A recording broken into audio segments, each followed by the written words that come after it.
There is a stillness within every storm, a silence behind every roar, and a deeper awareness beyond the chaos of modern life. Most people live in a reactionary state, responding, resisting, and running from discomfort, fear, and responsibility. But there is a kind of person who doesn't just react to life, they design it. Their actions come not from impulse but from intention. Their habits are not random. Their rituals deeply rooted in clarity, discipline, and spiritual alignment. This speech is not about becoming successful in the conventional sense. It's about becoming effective, living with such intentional force that everything you do echoes mastery. The modern world is fast, noisy, and distracting. And in this noise, many lose themselves, becoming strangers in their own bodies, prisoners of their own minds. But within this chaos lies an ancient truth. Mastery begins with habits, and not just habits of doing, but habits of being. The most effective people in any domain, whether in combat, leadership, creativity, or healing, do not leave their day to chance. They know the power of habit. They build themselves every day, brick by brick, through discipline, awareness, and reflection. The real transformation is not something loud or dramatic. It's quiet, it's slow, it's daily. What makes these individuals unstoppable is not talent or luck. It is inner alignment. Their thoughts, actions, and emotions don't move in different directions. They move as one. That is the essence of effectiveness, not scattered movement but focused intention. Let me ask you a question. Are you truly awake or just barely surviving your routines? Are your actions aligned with your purpose, or are you trapped in habits that no longer serve you? The person who lives with awareness, discipline, and clarity doesn't wait for motivation. They create momentum. They don't chase peace. They become peace, and the world moves around them differently. This is the transformation I want to share with you today. Not theories or techniques, but timeless, unshakable principles that will build the foundation for a life of meaning, precision, and mastery.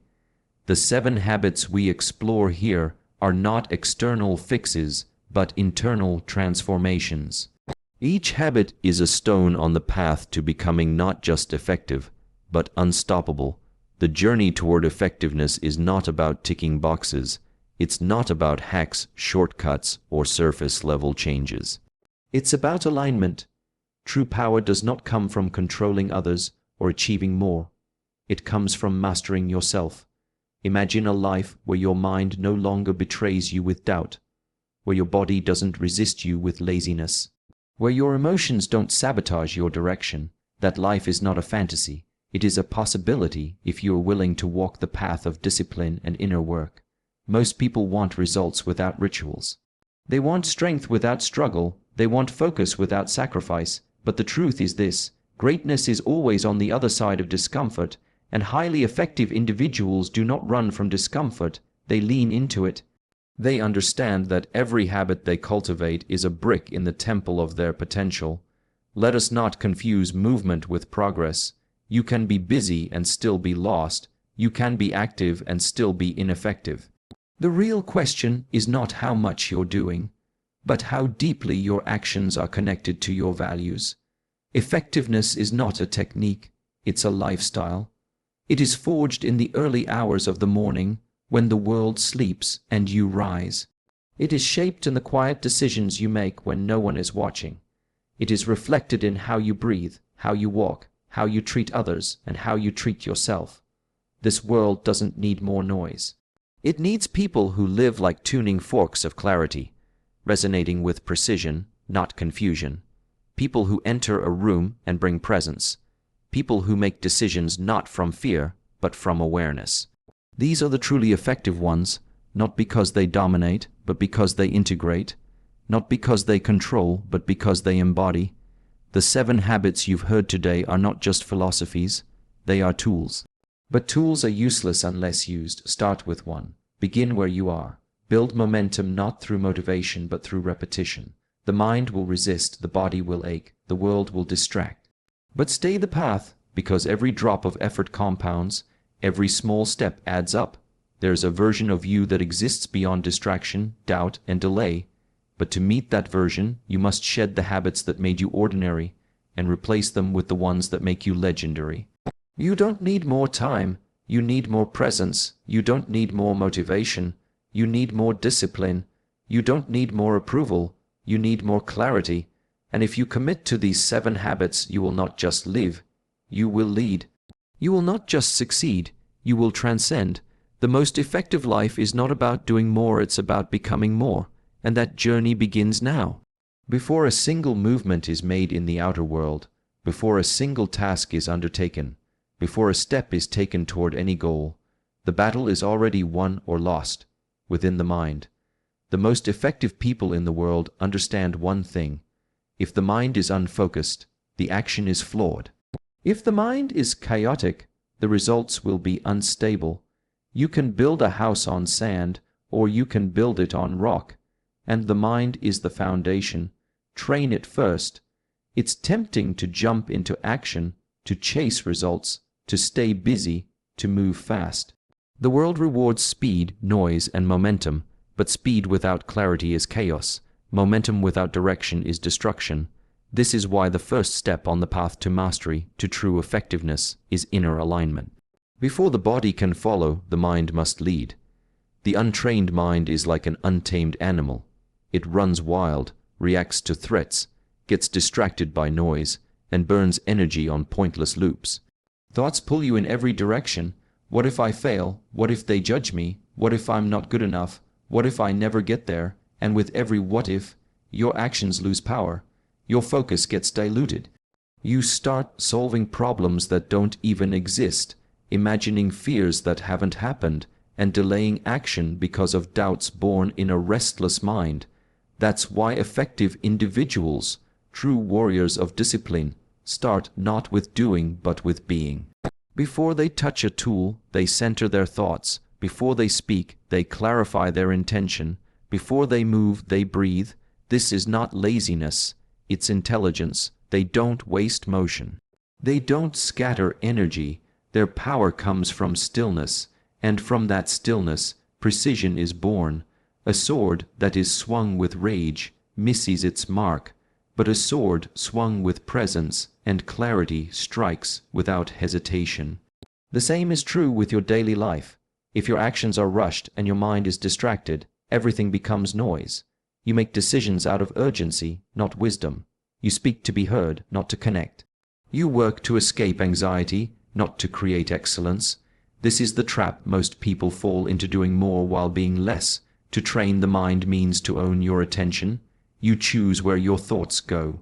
You don't allow them to be hijacked by fear, fatigue, or opinion. You don't follow every emotion or every distraction. You sit still until the storm passes. You become the eye of the hurricane, not untouched by chaos, but unmoved by it. This mental discipline doesn't happen once. It must be cultivated daily. You must observe yourself in silence. When you wake up, before the noise of the world floods in, you must sit with your mind, breathe, watch, notice where it wants to run, what it wants to avoid, what stories it repeats. And instead of believing everything it says, you question it. You learn to separate what is true from what is noise. This is how clarity is born, and once you've trained the mind, your actions become unstoppable, because now you are no longer reacting, you are creating. You are no longer moving from impulse, you are moving from intention. There is a world of difference between someone who acts from panic and someone who acts from presence. One creates stress, burnout, and scattered results. The other creates excellence, consistency, and momentum. When you train the mind, you become your own master. You're not controlled by moods or bad days or outside opinions. You're not thrown off by failure or shaken by praise. Your mind becomes a blade, not a sponge. You cut through the noise instead of absorbing it, and this training shows up in everything, in how you walk, how you speak, how you respond. People can feel it in your presence. You're not rushing. You're not pretending. You're not performing. You're here, fully. That level of presence is rare, and it is magnetic. Think of the world as a sea of chaotic energy. Everyone is rushing, thinking, scrolling, doubting, comparing. Now imagine someone who walks slowly, speaks clearly, listens deeply and acts decisively. That person doesn't need to shout. Their very existence speaks. That's the power of mental discipline. That's the power of training the mind before moving the body. It also means preparing mentally for the resistance that will come, because it will. Life will challenge you. People will misunderstand you. Obstacles will frustrate you. The body will feel weak. But if the mind is strong, the body follows. If the mind is trained to observe rather than react, to persist rather than quit, to realign rather than collapse, you become unstoppable. Not because life gets easier, but because you've become harder to break. Too many people train the body and neglect the mind. They chase results but ignore the root. They build routines but avoid reflection. But it's the mind that interprets failure. It's the mind that frames pain. It's the mind that decides if today will be a discipline or a disaster. Before you start any project, any plan, any pursuit, ask yourself, is my mind clear? Is it calm? Is it focused on what matters? Or am I running from something? Trying to prove something, trying to numb something, because if you act from a noisy mind, no amount of movement will bring peace. But if you act from a still mind, even the smallest action becomes powerful. There's a moment before every decision, before every reaction, where the mind has a choice to lead or to follow. And in that moment, your effectiveness is determined. If you've trained the mind, that choice is made with precision. If you haven't, it's made by emotion, impulse, or fear. Train the mind and you control the day. Train the mind and you walk into stress with calm. Train the mind and no distraction pulls you off course for long. The storms may come, but you become the mountain. People may push, but you bend like bamboo, never breaking. This is not about perfection, it's about presence. This is not about suppression, it's about understanding. Everything you want to achieve, every change you want to make, every outcome you chase, it all begins in one place, the mind. So before the workout, before the speech, before the creation, before the grind, stop. Breathe, come back to yourself. Ask, where is my focus? What is my intention? Who am I choosing to be right now? Because once the mind is in alignment, the body becomes a tool, and effectiveness becomes not an effort, but a state of being. You're not trying to be effective, you are effective because your mind is no longer a battlefield. It is a weapon, sharp and silent, and the one who owns their mind owns their life. In every moment of challenge, there is a fork in the road. One path is paved by how you feel, and the other by what you've committed to. One is driven by emotion, temporary, unpredictable, and often deceptive. The other is forged by discipline, steady, intentional, and brutally honest. And what separates the highly effective from the perpetually distracted is this: they choose discipline over emotion. Again and again, most people are led by how they feel. If they feel tired, they don't move. If they feel offended, they speak out. If they feel uninspired, they quit. Their entire life becomes a puppet show, with emotion pulling the strings, and the tragedy, they don't even see it. They believe they're making choices, when in fact they're simply reacting, trapped in a loop of emotional slavery. But the most effective people, the ones who show up no matter what, the ones who build what others only dream of, the ones who walk through fire without flinching, they've made a different choice. They've trained themselves to honor commitment over convenience. They don't ask, do I feel like it? They ask, did I promise myself I would? Discipline is not about being cold, robotic, or numb. It's about mastery. It's about knowing that your emotions are real, but not always right. That your feelings are loud, but not always truthful. It's about being able to feel everything and still do what needs to be done. That is power. You see, emotions are like weather. They change, fast often and without warning. One minute you're motivated, the next you're discouraged. One morning you feel ready to conquer the world, and by afternoon you want to disappear. And if your actions are tied to this ever-changing storm, you will never build anything that lasts. But discipline is the anchor. It holds firm while the waves crash. It's the quiet voice that says, I don't care how you feel. You said you would, so now you do. This mindset is what separates dabblers from masters. The dabbler trains only when inspired.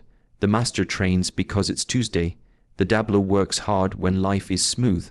The master works harder when life is hell. The dabbler listens to their mood. The master listens to their mission. Discipline is not loud. It's not glamorous. It's often boring, but it is the pathway to greatness, because every time you act in alignment with your values, even when your emotions scream otherwise, you become more powerful than you were yesterday. There will always be reasons not to show up. There will always be doubts, aches, fears, and delays. But effective people don't wait for perfect conditions. They create consistent habits, and the fuel for those habits is not motivation, it is discipline. The discipline to keep going when your legs are heavy. The discipline to remain calm when anger wants to explode. The discipline to speak with truth when fear wants silence. That's not weakness, that's mastery. You have to understand, your emotions are not enemies, they're signals. They give you data, they reveal wounds, they show you where you're growing and where you're resisting, but they were never meant to be captains of your ship. You are the captain, and the moment you let emotions steer, you will crash into storms you were never meant to face. The most dangerous thing about emotional decision-making is that it feels so right in the moment.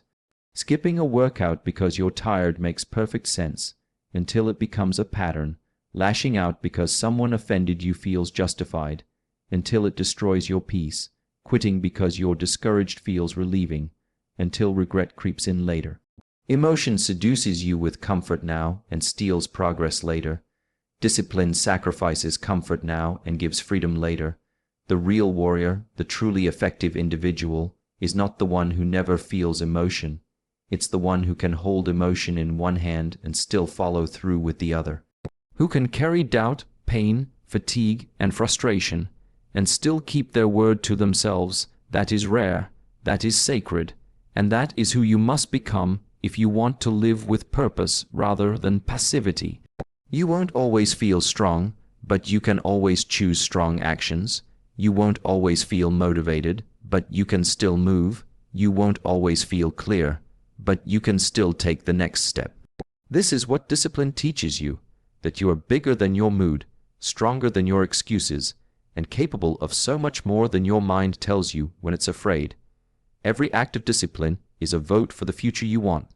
Every time you rise early when you don't feel like it. Every time you breathe instead of react. Every time you speak with intention instead of emotion.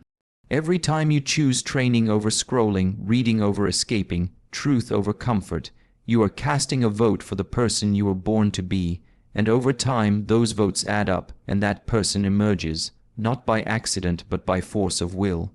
Understand this clearly. Discipline is the bridge between intention and reality. It is the structure that turns ideas into action and dreams into results.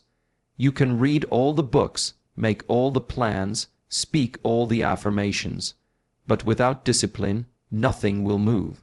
Nothing will stick. Nothing will last, and every moment you delay building it is a moment wasted in potential. You're not weak because you feel emotion. You're not broken because you feel tired. You're human. But your power lies in this truth. You don't have to obey those feelings. You can witness them, accept them, and still act in alignment with who you want to become. Imagine living a life where your habits don't crumble when your mood shifts, where your goals aren't derailed by fear or fatigue, where your mission remains clear even when your emotions are not. That life is possible, but only if you train for it, only if you discipline yourself, not just when it's easy, but especially when it's hard.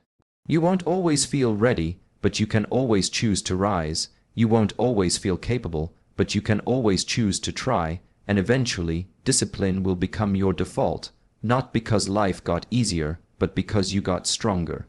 The person who is led by emotion will be tossed like a leaf in the wind, blown in every direction, chasing moments of comfort, never building anything that lasts. But the person led by discipline stands like a mountain, unshaken by storms, clear in direction, unstoppable in execution. And in the end, the difference between who you are and who you could be comes down to one simple decision. Will you obey your emotion, or will you honor your discipline? Because one will keep you stuck and the other will set you free. Certainly, below is a 1000 plus word expansion of key point 3, harmony between stillness and action, crafted in a seamless, immersive and speech-style monologue without headings or structural breaks. There is a rhythm to life that few ever hear, a deeper pulse beneath the noise. Most people either move too fast or wait too long. Some are constantly chasing, grinding, pushing, exhausting themselves in the name of progress, while others sit still, waiting endlessly for the perfect moment, caught in paralysis disguised as patience. But the highly effective person, the one who moves with precision, purpose, and power, understands the secret that separates them from both extremes. They know how to live in harmony between stillness and action. They don't just act, they align. They don't just wait, they prepare. And in every movement there is stillness behind it. In every still moment there is readiness for movement. To be truly effective, you must know when to move and when to be still. Action without stillness becomes chaos. Stillness without action becomes stagnation. But together they create mastery. Imagine the archer before the release. There is no rush, no panic. There is breath. There is silence. There is stillness. And then, one moment of pure motion, clean, precise, and unstoppable. That is what effectiveness looks like when action and stillness are balanced. But that balance is not automatic. It must be cultivated.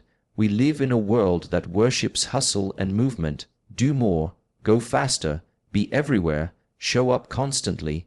But effectiveness isn't about doing everything. It's about doing the right thing, at the right time, in the right state of being. And sometimes that means doing nothing. Not out of laziness, but out of deep, conscious stillness. A kind of awareness that doesn't flinch, doesn't scramble, doesn't react. Stillness is where clarity lives. Stillness is where alignment is born. You can't hear your deepest truth when the noise of your mind drowns it out. But stillness is not passive. It is not escape. It is not avoidance. Real stillness is charged with presence. It is the stillness of the monk, the stillness of the warrior before battle, the stillness of a lion crouching in the tall grass, waiting, watching, locked in. That kind of stillness is not weakness. It is power under control. And from that control comes action that is clean, focused, and fearless. Many people burn themselves out because they never stop moving. Their actions become automatic, reactive, empty. They're always chasing something, but never catching themselves. Others, afraid of failure or discomfort, remain stuck in endless planning, overthinking, waiting for certainty. But life will never give perfect timing. What it will give is feedback, and that feedback will only come once you move. But movement from a place of noise only creates more noise. That's why the most effective people live at the intersection of stillness and action. They retreat inward to listen, then explode outward to execute. Stillness refines your intention. It strips away the ego, the insecurity, the overcompensation, and action tests your preparation. It exposes your gaps, your fears, your limits, and together they teach you who you are. You must be able to sit with yourself in silence and not run. You must be able to act with intensity and not scatter. This is what mastery requires, the ability to sit, breathe, and see clearly, and then move, strike, build, and speak with unwavering focus. The martial artist does not begin with violence. They begin with breath, with stance, with rooted awareness. The sword is not drawn in panic. It is drawn in stillness and wielded with deliberate energy. The carpenter does not begin by swinging the hammer. They begin with a blueprint, with measurements, with quiet hands and focused eyes. Only then does the work begin, and when it begins, it is smooth, strong, and sharp. That's the level of integration that separates motion from mastery.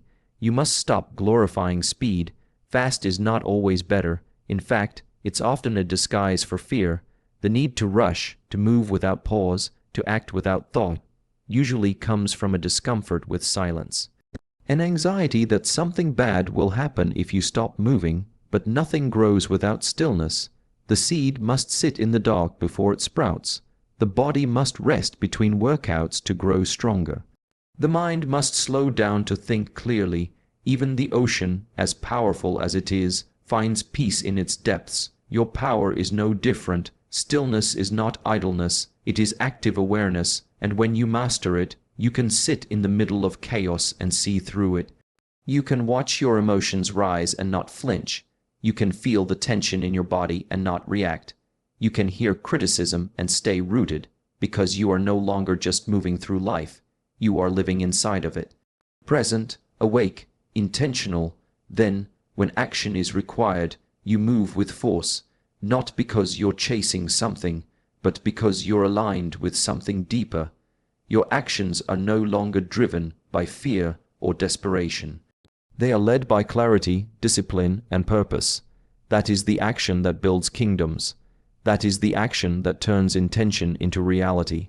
So many people waste their lives swinging wildly, reacting to every challenge, trying to solve every problem as it appears, without ever taking the time to stop and ask, what am I really trying to do?